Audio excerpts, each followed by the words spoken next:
Welcome to Facts TV News, where everything is true. Jamaica News in Review.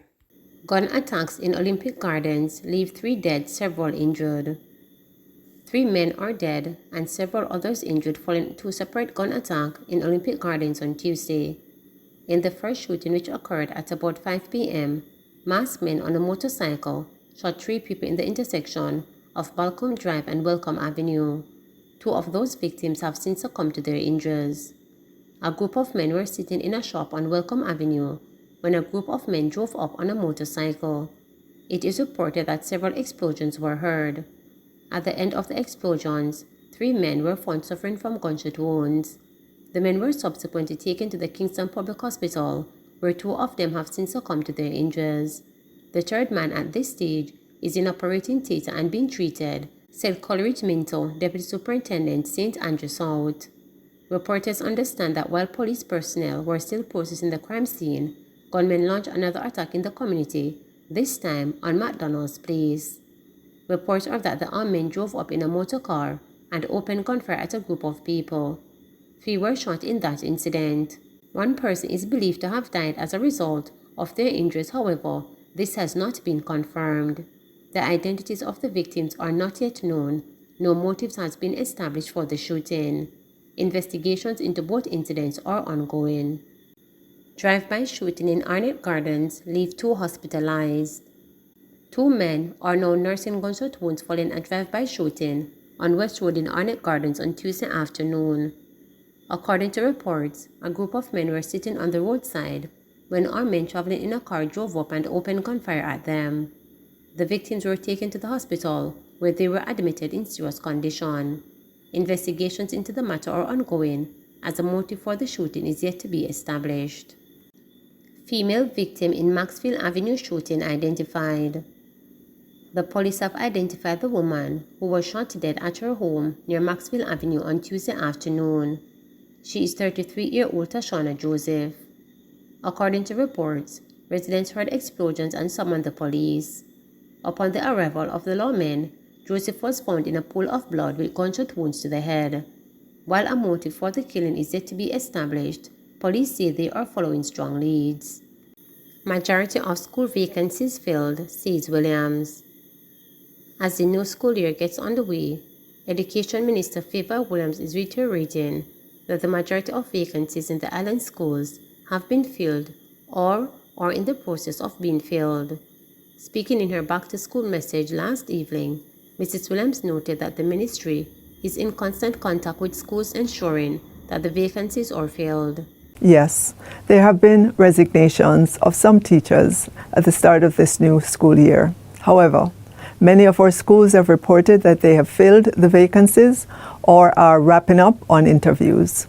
We will continue to work with our school boards and principals. We would have communicated many strategies to use, including engaging our retired teachers, especially for those hard-to-fill areas, such as geography, history, physics, and other subject areas. As you know, 1,877 teachers are off on vacation leave, retirement, or study leave as of September 1, 2022.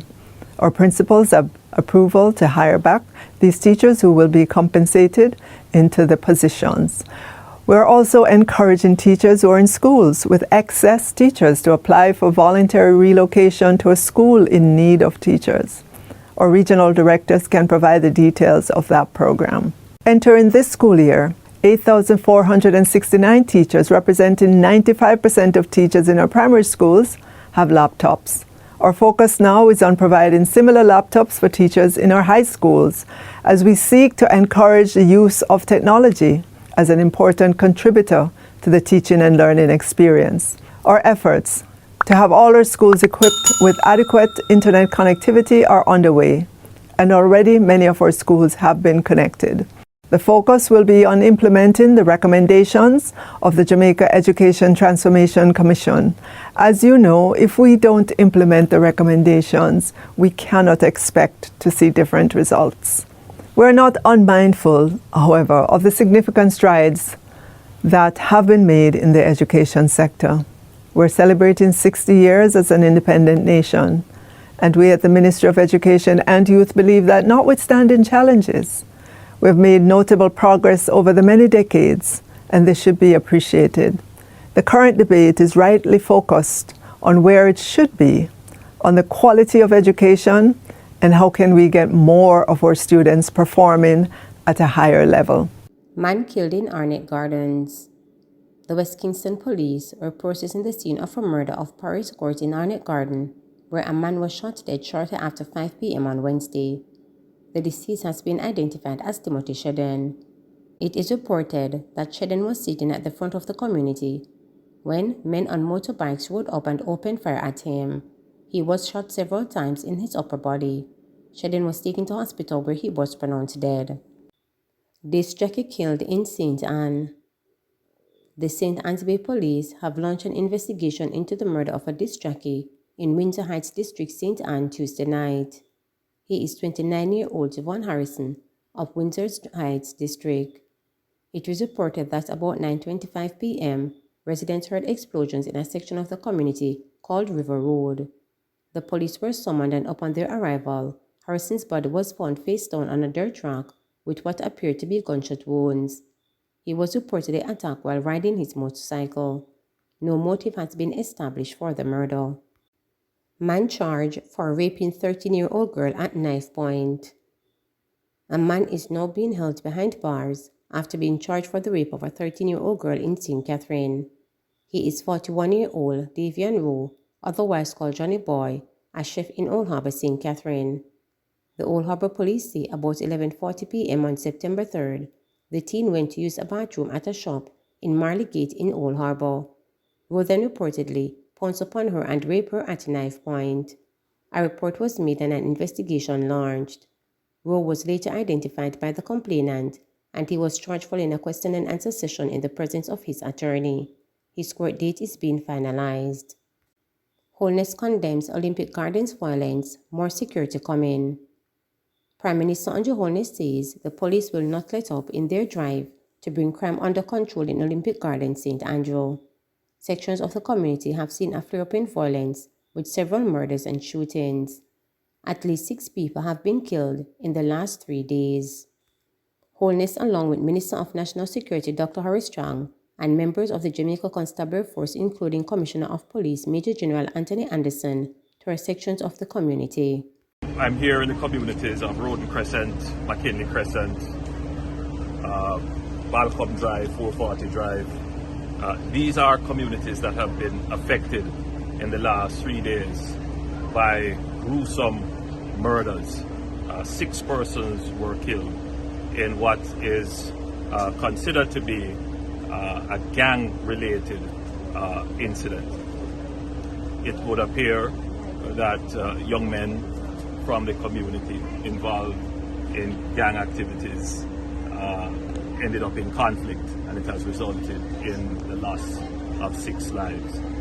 We also believe that in addition to the gang conflict, that there may be retaliation where innocent persons are involved.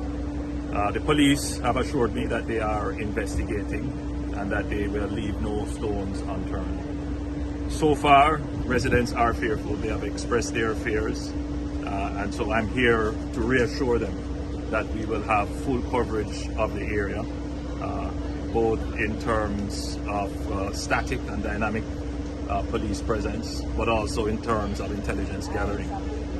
We cannot allow such heinous crimes to be committed and the perpetrators face no consequences. This is my constituency. I love the people here. They are like my family. And wherever crime happens here or wherever in Jamaica, I literally take it very personally. And so we're going to be ensuring that this murder, this apparent gang conflict, that the necessary resources are brought to bear and that the perpetrators are brought to justice.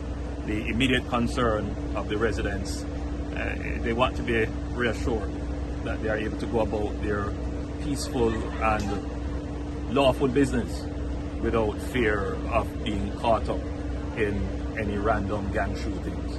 So the Commissioner of Police is here SSB Ricketts in charge of the area is here, and we are reassuring the residents.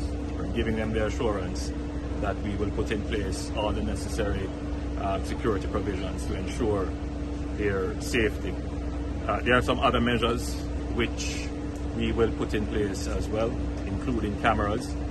We have a project in place. Unfortunately, it is stuck in procurement and has not yet come to fruition. But I'm going to try and fast track that because, as you can see, these areas are properly laid out with proper roads and infrastructure. And so cameras would be very useful. The mode of the commission of the crime was by a drive-by. So motor vehicles were used. The cameras would have therefore been very useful in identifying the vehicles and possibly license plates and possibly those who actually committed the crime.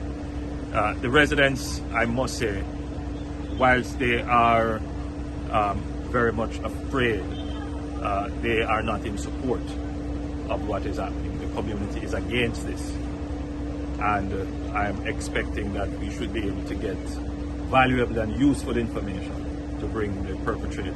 Westmoreland father grieves loss of 3 young sons. A father is grieving the loss of his 3 young sons. The boys, all under age 10, died in a fire which engulfed their home in Springfield, Westmoreland on September 4. They have been identified as 7-year-old twin Jordan and Jordane and 8-year-old Adriana Lang. Their 13-year-old sister, who was injured in the blaze, has been hospitalized. Adrian Anthony Lang had been looking forward to his 4 children going off to school September 5th, the start of the academic year. In fact, he made a post on social media displaying his children's uniform and bags ready for school. In the post, he expressed gratitude that they were ready for the new school term, adding that it has not been easy as a single dad, but he was still holding on. The children's mother was reported missing over a year ago. He says it has been rough, and he has been a father and mother to the children. But critical, doctor said she's critical. Me tell them I really want to see her still, but she's critical. The whole world take out for her for them. I always hear, but not close to save them. Not really close as like here, like there. I was outside, but when you close to, when I realized the fire, too much for me. I just some brave Samaritan just decides to watch her. Because they hear my daughter cry, you know? And then decides to watch her. If I dead, them I go for her. And then tear down some place and take her out. Them mother missing from last year, August. She left here in June and she get missing for in August. So just me alone I struggle with them, you know? And me take care of them good. Me press out them clothes, buy everything and press out them clothes. Then go to school. It's bad.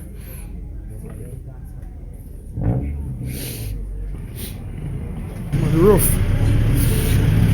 Do everything for them, man. I buy how much uniform, I them on my phone, I post it on Facebook, I press out them clothes, I cook for them. I say our kids are man, you know, man, we are to school in a new grade and are going on, you know. My daughter for go to Magati High. And all the boys are go to Sheffield Primary. Then good everybody about change grade now. And me alone I hold them up because them mother missing, you know, so me and father and mother, so me I keep them. Take care of them good. Meanwhile, sessions were held at the Sheffield Primary School in Westmoreland to allow students to grieve. Principal Vinette Malcolm says plans have been made for orientation, but that had to be changed after news came of the fire, which claimed the lives of 3 students. When we got the news last night, it was very shocking, nerve-wracking. And when I sent off the information to the different team members, many did not even sleep because of the shock.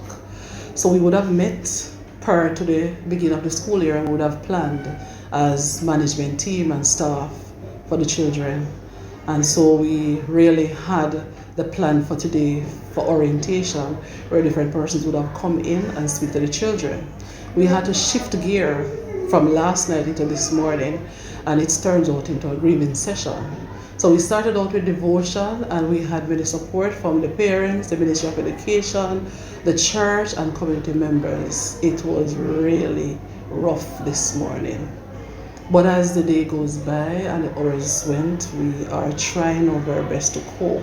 They're so emotional. We had many of them crying earlier this morning. The session should have started at 9:20 based on the event that we would have planned. And based on what we saw, we had to start 8 o'clock this morning. So we went on and we tried to support them. The parents were there, that was very good. And we had other persons who actually supported them. But they understand. They do understand what is happening. But throughout the course of this week, we crave the support of everyone to help us through this. There was a twin, and of course, they were very close. One would not leave the other. If they're going to the bathroom, they would travel with each other. They were very close. There was a clear synergy among the three. They were respectful and they attended school. I agree for the father as well, who would have lost the mother, not so sure exactly where she is at this time. That was from a year ago, and he is a breadwinner, and so he went out. It's very hard. I just hope that Jamaica will pity him somewhat. I know the process will have to take its course, but at the same time, we grieve for the entire family. Education Minister Favor Williams expresses sadness at passing of Lang brothers in house fire in Westmoreland last evening. Education Minister Favor Williams has expressed sadness at the passing of the Lang's brother in a house fire in Springfield, Westmoreland on September 4. Minister Williams, who was speaking to reporters during a tour of school in Kingston, said the children should have been at their school desk this morning. She said representatives of the Child Protection and Family Services Agency should already be in Westmoreland to support the family. Our heart mourns for the family, and I know that our agency, the CPFSA, would have been activated this morning. They have been activated, and they should be there already with the family to provide the necessary support. Obviously it's never ever good to hear of tragedy on our children. It's a sad morning to wake up to that news when all of us should be excited to be going back to school. We have to face that news this morning of the three children who died in the fire and their sister, I believe, who is in a hospital. We're praying and hoping that she will recover fully of all of this. And we want to say to the parents, we are with you, we're here to support you, and again I know CPFSA is there in time of need to provide the necessary support for the family. Man seen in viral video threatening to abduct women and children in Mandeville in custody. The police have located a man who was seen in a viral video making threats to abduct women and children in Mandeville, Manchester. The man seen in the TikTok video had threatened to drive around the town and abduct women and children as school reopened. He is being questioned by the police. Head of the Manchester Police Division Superintendent Shane McCullough says the man has been displaying signs of mental health challenges, and as such, the Health Ministry has been consulted to provide assistance. He's now in police custody and is undergoing interviews by investigators. Initial observation that has been made is that the young man is displaying signs of mental health issues. And as such, whilst we do our part as the police, there's also a other aspect to it where the Ministry of Health personnel are also on board and are actively involved in the process. I'd just like to use this medium also to thank everyone who in some way assisted us, the police, in the speedy resolution to this particular matter. Please remember to subscribe, like, share, and click the notification bell